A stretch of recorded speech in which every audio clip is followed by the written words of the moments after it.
Good morning. My name is Supeksha Agarwal. I am a student of semester 2 of PGDM-BM. I am going to give my presentation on the case study titled Nakamura Lacquer Company.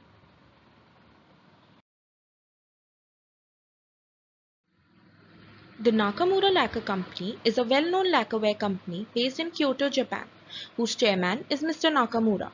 Lacquerware are wooden articles with a coating of lacquer, that is, basically transparent polish or paint.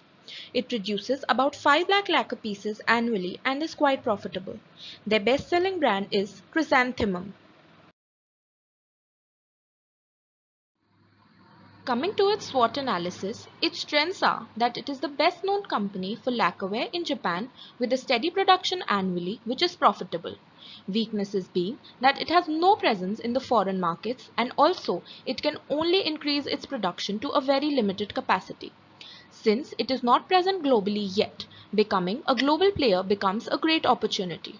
Also, with maturing demand of lacquerware in Japan and its limited production capacity, there is a high probability that more companies will come up with the same business, posing as a threat for the Nakamura Lacquer Company. Coming to the case study, Mr. Nakamura has received two offers which will enable him to expand globally. Offer 1 being by National China Company. It has made an offer where it will purchase 4 lakh pieces annually for 3 years, wherein they will pay 5% more than the Japan price.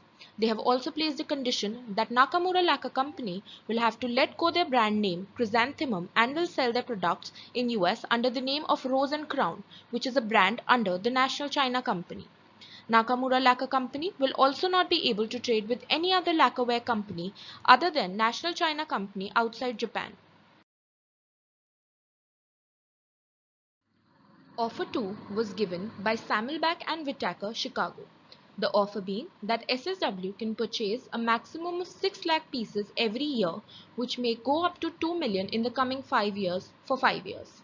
Since the Japanese government does not allow foreign investment, they offered to invest $1.5 million in US for product promotion for the next 2 years, which Nakamura Lacquer Company will have to repay over the contract period of 5 years. Also, SSW will have exclusive representation at standard commission charges. Now, Mr. Nakamura has to decide as to which offer will be better and if he should accept any or reject them both. For making both the offers comparable and also making it easy to understand, following assumptions have been made. The product currently sells at $10 per unit in Japan, the profit made per unit being half a dollar, which makes it cost $9.50. Also, the production will increase each year by 50,000 units, that is 10% of the base year. For first offer, selling price in US will remain constant at $10.50 over the period of contract. The entire increased annual production will be allocated towards the sales in Japan. For offer 2, selling price in US will increase by a nominal amount of $0.25 each year, which is the 2.5% of the base year. 80% of the increased production will be allocated to Japan sales and the remaining will be allocated to the US sales. Nakamura Lacquer Company will penetrate in the market with 1 lakh units in the first year.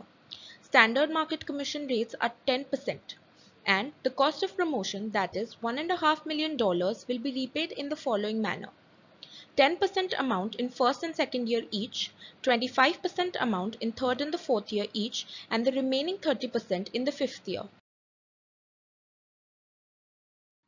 Going by the assumptions and the inputs received, these calculations can be made. We can see here that Nakamura Lacquer Company will definitely earn a great amount of profit consistently. But this will also mean that it will have to pull out a major part of the supply in Japan and allocate it to the US market.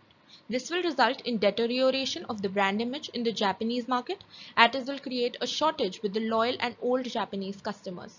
Also, Nakamura Lacquer Company will not be able to make its own mark in the foreign market, since it will not be able to sell its product by its own brand name Chrysanthemum but by the name of Rose and Crown.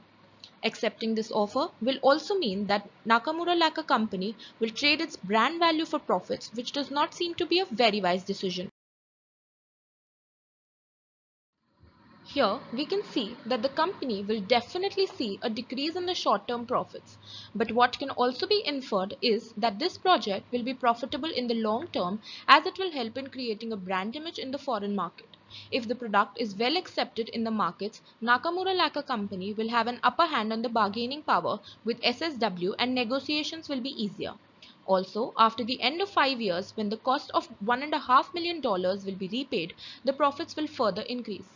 Here, a very conservative approach has been opted. If a moderate or aggressive approach was opted for, the results would have been even better after 5 years. On comparing both the offers, we can come to a conclusion that Mr. Nakamura should go forward with the second offer, that is, the offer made by Samelback and Whittaker, Chicago, as it will be profitable in the long term and also earn them incremental profits. Also, it will help in penetrating and establishing their brand in the global markets. Thank you for your time.